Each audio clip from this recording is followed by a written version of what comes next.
ಇವತ್ತಿನ ಈ ಅಕಾಲಿಕ ಮಳೆಗೆ ಬೆಂಗಳೂರು ಬೆಚ್ಚಿ ಬಿದ್ದಿದೆ. ವರುಣಾಘಾತದ ದೃಶ್ಯಗಳೇ ನಡುಕ ಹುಟ್ಟಿಸುವಂತಿವೆ. ಹಾಗಿದ್ರೆ ಸಂಜೆ ಮಳೆಯ ಆ ಅಬ್ಬರ ಹೇಗಿತ್ತು? ಮಳೆಯಿಂದ ಸೃಷ್ಟಿಯಾಗಿರುವಂತಹ ಅವಾಂತರ ಏನೇನು ತೋರಿಸ್ತೀನಿ ನೋಡಿ.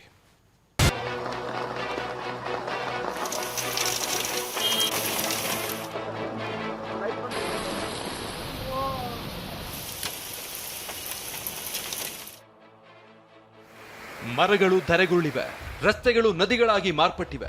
ಎಲ್ಲಿ ನೋಡಿದ್ರೂ ಮಳೆ ನೀರು ನುಗ್ಗಿ ವಾಹನಗಳು ಕೆಟ್ಟು ನಿಂತಿವೆ. ಬೆಂಗಳೂರಲ್ಲಿ ರಣರಣ ಮಳೆ ಅವಾಂತರಗಳ ಸರಮಾಲೆಯನ್ನೇ ಸೃಷ್ಟಿಸಿದೆ. ಧಾರಾಕಾರ ಮಳೆಗೆ ಪತರಗುಟ್ಟಿದ ಬೆಂಗಳೂರು. ಬಿರುಗಾಳಿ ಆಲಿಕಲ್ಲು ಮಳೆಗೆ 50ಕ್ಕೂ ಹೆಚ್ಚು ಮರಗಳು ಧರೆಗೆ. ಕೆಂಡದಂಥ ಬಿಸಿಲಿಗೆ ಬೆಂದಿದ್ದ ಬೆಂದಕಾಳೂರಲ್ಲಿಂದು ಕಂಡು ಕೇಳರಿಯದ ಮಳೆ ಅಬ್ಬರಿಸಿದೆ. ಸಂಜೆ ಅಬ್ಬರಿಸಿದ ಮಳೆಗೆ 50ಕ್ಕೂ ಹೆಚ್ಚು ಮರಗಳು ಧರೆಗುರುಳಿವೆ. Vijayanagar, RT Nagar, Seshadripuram, Jayanagar, Chamarajpet, JP Nagar, Cubbon park, High Grounds, Upparpet, Halasuru gate, Wilson garden, Mico layout, ಸದಾಶಿವನಗರದಲ್ಲಿ ಬೃಹತ್ ಮರಗಳೇ ಧರೆಗುರುಳಿವೆ.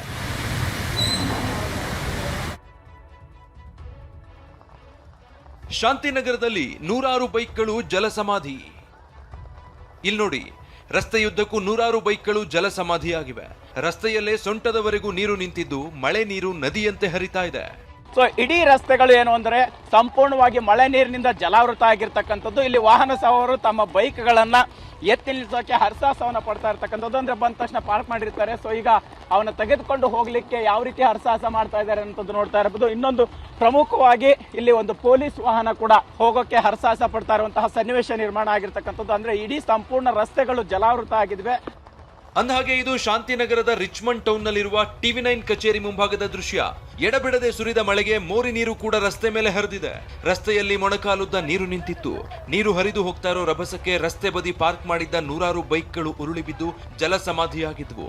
TV9 ಸಿಬ್ಬಂದಿ ಸೇರಿ ಸಾರ್ವಜನಿಕರು ಮಳೆಯಲ್ಲೇ ಬೈಕ್ಗಳನ್ನ ಸುರಕ್ಷಿತ ಸ್ಥಳಗಳಿಗೆ ಸಾಗಿಸಿದ್ದಾರೆ. ಹಲವು ಬೈಕ್ಗಳ ಸೈಲೆನ್ಸರ್ಗಳಿಗೆ ನೀರು ನುಗ್ಗಿದ್ದು ಗಾಡಿಗಳು ಹಾಳಾಗಿವೆ. ವಿಧಾನಸೌಧಕ್ಕೂ ನುಗ್ಗಿದ ಮಳೆ ನೀರು, ಆಲಿಕಲ್ಲು ಮಳೆ. ಭಾರಿ ಮಳೆಯಿಂದ ವಿಧಾನಸೌಧಕ್ಕೂ ಮಳೆ ನೀರು ನುಗ್ಗಿದೆ. ವಿಧಾನಸೌಧದ ಮೊದಲ ಮಹಡಿ, ಕಾರಿಡಾರ್ ಹಾಗೂ ವಿಪಕ್ಷ ನಾಯಕರ ಕೊಠಡಿಗೂ ನೀರು ನುಗ್ಗಿದೆ. ಕಚೇರಿಯಲ್ಲಿ ಫೈಲ್ಗಳು, ಕಂಪ್ಯೂಟರ್, ಟೇಬಲ್ಗಳು ಮಳೆ ನೀರಲ್ಲಿ ತೊಯ್ದು ತೊಪ್ಪೆಯಾಗಿವೆ. ಮಳೆಯ ಪರಿಣಾಮ ಹೇಗಿದೆ ಅಂತಂದ್ರೆ ವಿಧಾನಸೌಧದ ಕಾರಿಡಾರ್ಗಳಲ್ಲೇ ನೀರು ನಿಲ್ಲುವಂತಹ ಪರಿಸ್ಥಿತಿ ನಿರ್ಮಾಣವಾಗಿದೆ.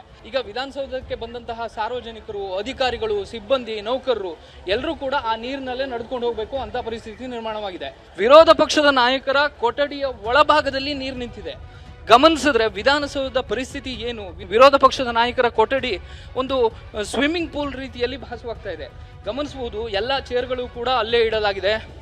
ಇಲ್ಲಿ ಇರುವಂತಹ ಕಾಗದ ಪತ್ರಗಳ ಕಥೆ ಏನು, ವಿರೋಧ ಪಕ್ಷದ ನಾಯಕರ ಕೊಠಡಿಯೇ ಹೀಗಾದ್ರೆ ವಿಧಾನಸೌಧದ ಉಳಿದಂತಹ ಕಚೇರಿಗಳ ಕಥೆ ಏನು? ಇನ್ನು ಮೆಜೆಸ್ಟಿಕ್ನ ಕಾರ್ ಪಾರ್ಕಿಂಗ್ ಸ್ಥಳದಲ್ಲಿ ಬೃಹತ್ ಮರ ನೆಲಕಚ್ಚಿದೆ. ಬಸವನಗುಡಿಯಲ್ಲಿ ಮರ ಬಿದ್ದು ಬಸ್, ಬೈಕ್ಗಳು ಜಖಂಗೊಂಡಿವೆ.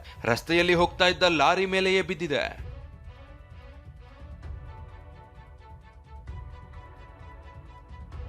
ಪ್ರಕಾಶ್ ನಗರ, ರಾಜಾಜಿನಗರ, ಚಿಕ್ಕಪೇಟೆ, BVK ಅಯ್ಯಂಗಾರ್ ರಸ್ತೆ, ರೇಸ್ ಕೋರ್ಸ್ ರಸ್ತೆಯಲ್ಲೂ ಮರಗಳು ಧರೆಗುರುಳಿವೆ.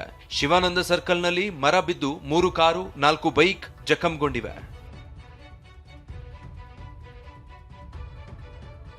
ಪ್ರಮುಖ ಶಾಪಿಂಗ್ ತಾಣ SP ರಸ್ತೆಯಲ್ಲೂ ಅವಾಂತರ ಉಂಟಾಯಿತು.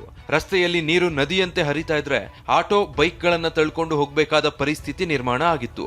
ರಸ್ತೆ ಬದಿಯ ಅಂಗಡಿಗಳಲ್ಲಿ ಜನ ಆಶ್ರಯ ಪಡೆದಿದ್ರು. ಬನಶಂಕರಿ ಮೆಟ್ರೋ ನಿಲ್ದಾಣಕ್ಕೂ ಮಳೆ ನೀರು ನುಗ್ಗಿತ್ತು. ಟಿಕೆಟ್ ಕೌಂಟರ್ನಲ್ಲೂ ನೀರು ನಿಂತಿತ್ತು. ನಗರದ ಪ್ರಸನ್ನ ಚಿತ್ರಮಂದಿರದ ಮುಂಭಾಗ ಗಾಳಿ ಮಳೆಗೆ KD ಚಿತ್ರದ ಕಟೌಟ್ ನೆಲಕಚ್ಚಿದೆ.